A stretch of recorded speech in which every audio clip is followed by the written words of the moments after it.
Villa Academy is 'n inisiatief van Villa Crop Protection, waardeur alle beroepslui in die landbouchemiese industrie toegerus kan word met praktiese kennis vir die bevordering van beter gewasbeskerming. Hierdie bedryf het 'n jong generasie van goed opgeleide kundiges nodig.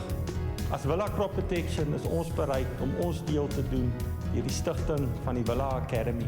Buiten Villa Academy in Gauteng is daar ook onlangs 'n akademie in Somerset Wes geopen met tipiese Kaapse gasvryheid, waar professor Ferdi Meyer een van die sprekers was.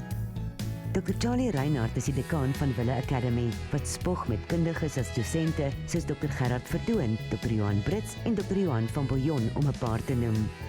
Villa Academy bied toegepaste studies met die jongste kennis en wetenskaplike feite in kort eendag kursusse asook 2 na 3 dae werkswinkels aan.